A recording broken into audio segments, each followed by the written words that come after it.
सीताराम सीताराम सीताराम।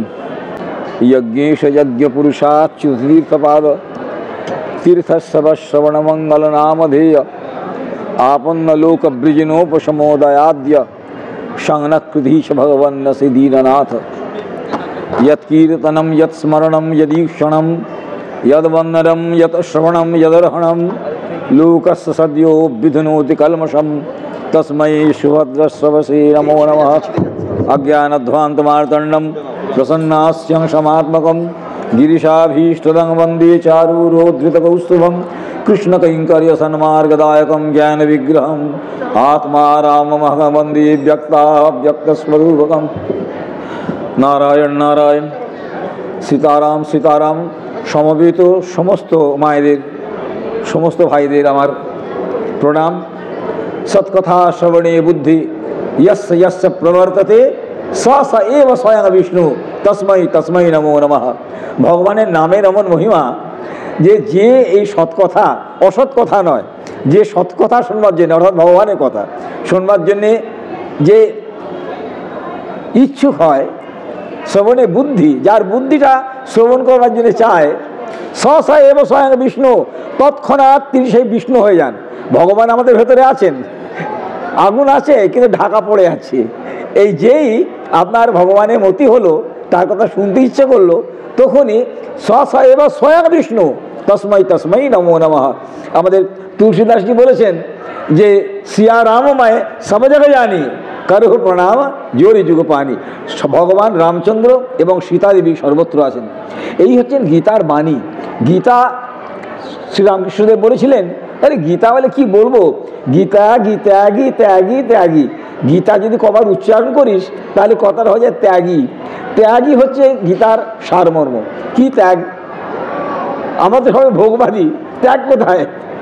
ত্যাগ হচ্ছে কিসের? অহংকারটাকে ত্যাগ।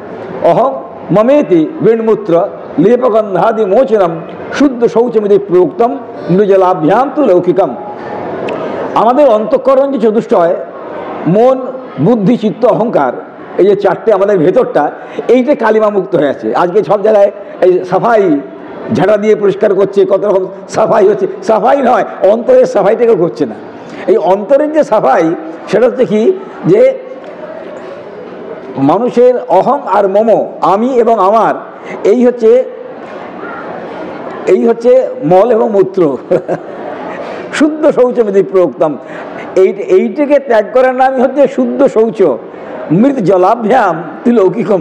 জল দিয়ে বা মাটি দিয়ে আমরা যে শৌচ করি সেটা শৌচ নয়, শৌচ হচ্ছে ভগবানের নাম। এই গীতার ভগবান স্বয়ং শ্রী ভগবান, তিনি সমস্ত উপনিষদের যে সার সেটা গীতায় বলেছেন। আমাদের ভারতবর্ষ এখন একটা এমন এই কলোনিয়াল যে রাজত্ব করেছে, ধরেন প্রায় 200 বছরের রাজত্ব করেছে, তার আগে 500 বছরই মুসলমান রাজত্ব করেছে।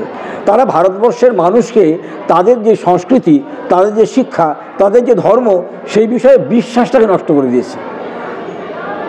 যখন মুসলমানরা আক্রমণ করেছিল, তারা অনেক মন্দির ভেঙেছে। এই দেখতে পাচ্ছেন, এই যে রাম মন্দির, কৃষ্ণ মন্দির, জগন্নাথ, আমাদের বিশ্বনাথের মন্দির সব ধ্বংস করেছে। মানুষের বিশ্বাসটা নড়াতে পারেনি।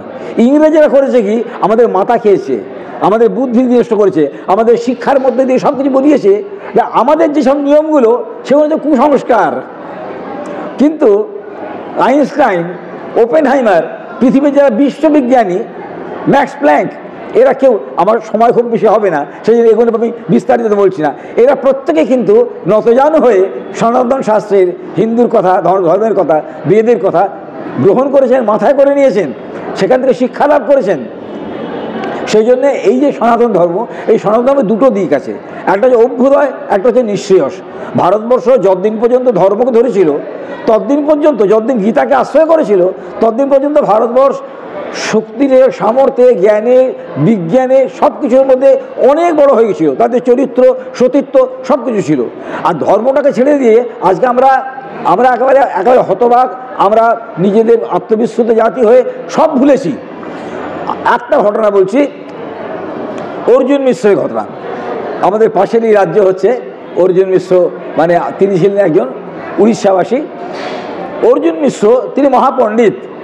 তিনি গীতার ব্যাখ্যা লিখছেন, মানে লিখছেন। করতে করতে তার একটা শ্লোক এলো। সেই শ্লোকটা হচ্ছে অনন্যাশ্চিন্তায়ন্ত মাং যে জনাহা পর্যুপাসতে তেষাং নিত্যাভিযুক্তানাম যোগক্ষেমম বহাম্যহম।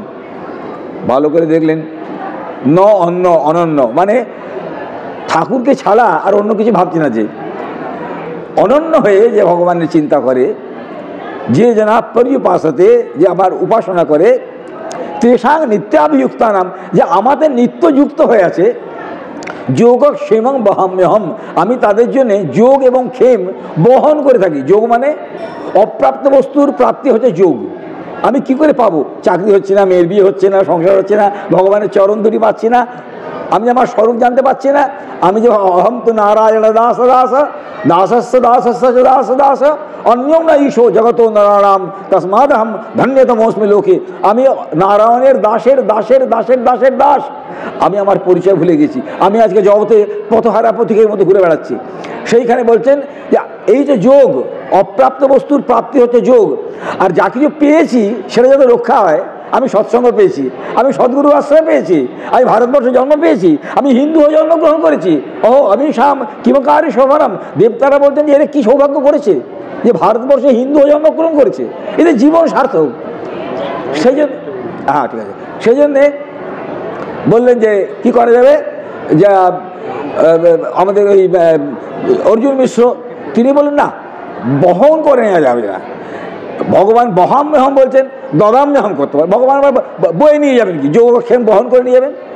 তখন উনি কেটে দিলেন, কেটে দিয়ে লিখলেন দদাম্যহম।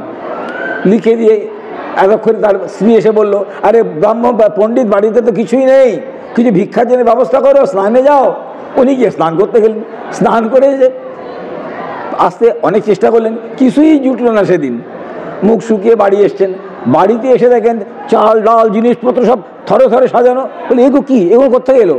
বলে কোথেকে এলো মানে তুমি নিজে করে বেশ চালাকি করছো তো। বলে কেন? বলে এই তো দুটো ছেলে এসেছিল এখনই, একটা ফর্সা একটা কালো। আর দুজনকে মাথায় বললো পণ্ডিত মশাই এই জিনিস সব সিধে পাঠিয়েছেন, দুটো ঝাঁকা ভর্তি জিনিসপত্র, খাবার দাবার সমস্ত বিপুল। সে কি, তোমাদের মাথায় ছোট ছোট ছেলে, তোমার ঘামছো, তোমাদের বুকে রক্ত। হ্যাঁ এই দেখুন না, ঠাকুর মশাই আমাদের কেটে আমাদের মেরেছেন, এই দেখুন এখানে রক্ত বেরোচ্ছে। আমরা বললাম যে সে কি? আমি মাথার থেকে জিনিসগুলো নামিয়ে আমি চোখ মুচ্ছি, এমন সময় তার উধাও হয়ে গেল। তুমি তো পাঠিয়ে দিয়েছো। উনি 2 মিনিট দাঁড়ালেন, বললেন আমি যে বলেছি ঠাকুর বহাম্যহম নয় দদাম্যহম, তুমি নিজে দেখিয়ে দিলে যে এক একটা অক্ষর, এক একটা শব্দ প্রত্যেকটা হচ্ছে গীতার সত্য, স্বয়ং ভগবানের বলা। সেই জন্যে বহাম্যহম, তিনি ভগবান যে বহন করেন, নিজে মাথায় বয়ে নিয়ে এসে দিয়ে গেলেন। এবং আমি যে গীতার ওপরে কলম চালিয়েছি, গীতা হচ্ছে স্বয়ং শ্রী ভগবানের বাংময় মূর্তি। যেমন মৃন্ময় মূর্তি হয়, শিলাময় মূর্তি হয়, ঠিক সেরকম বাংময় মূর্তি ভগবানের মুখের যে এই যে গীতা, এই গীতার মানে কলম চালিয়েছি বলে ভগবানের বক্ষে আঘাত লেগেছে, তাই সেখান থেকে রক্ত পড়ছে। তিনি হাউ হাউ করে কাঁদতে লাগলেন, ছুটে গেলেন ঘরে, ঘরে গিয়ে নিজেটাকে কেটে দিলেন, দদাম্যহমকে কেটে লিখলেন বহাম্যহম বহাম্যহম বহাম্যহম। এই যে ঘটনাটি, এই একটি আমাদের শাস্ত্র আকৃতি আকৃতি সত্য, এবং শ্রী ভগবানই হচ্ছেন আমাদের একমাত্র আশ্রয়। শাস্ত্র পথে চলতে হবে। এবং ভগবান গীতা যেটা দেখিয়েছেন যে তুই পাপের সঙ্গে কখনো আপোষ করো না। অর্জুনকে যেটা বলেছেন, যেখানে তুমি যেখানে যত্র ধর্মসূত রাজা গদাপাণি বৃকোদর তত্ত্ব, সেখানে যেখানে এরা আছে সেখানে বিপদ হতে পারে না। সুরিত কৃষ্ণ তত বিপদ। ভগবান থাকলেই যে সবসময় বিপদ আসবে না তা নয়, কিন্তু বিপদটাকে তিনি কাটিয়ে দেবেন। এইটি হচ্ছে হিন্দু শাস্ত্র। এবং এই ভগবান এই গীতাকে আশ্রয় করলে, গীতার সামান্য গীতা সুগীতা কর্তব্য কিমান নেই শাস্ত্র বিস্তরেই ইয়া স্বয়ং পদ্মনাভস্য মুখপদ্মাৎ বিনিশ্রিতা। স্বয়ং পদ্মনাভ ভগবানের মুখ থেকে বিনিশ্রিত এই গীতা। এই গীতা জয় হোক, এই গীতা মায়ের জয় হোক। এবং এই গীতা যারা শ্রবণ করেছেন, এই শুনলে আমাদের একটা অশ্বমেধ যজ্ঞ করার ফল হয়ে থাকে। আপনাদের সকলের চরণে প্রণাম জানাই, আর শ্রী ভগবানের কাছে গোবিন্দের কাছে প্রার্থনা করি যাতে আমাদের তার চরণে মতি হয়। আমরা আমাদের কর্ম করে যাব, কিন্তু আমাদের যেন তার চরণে ভক্তি লাভ হয়। আমরা যেন বলতে পারি ঠাকুর আমি তোমার, হে গীতা মা আমি তোমার, বলে তার যেন চরণে আশ্রয় নিতে পারি। জয়ন্তী শাস্ত্রাণী দ্রবন্তী দাম্ভিকা হৃষ্যন্তি সন্ত নিপতন্তি নাস্তিকা। সকলকে প্রণাম।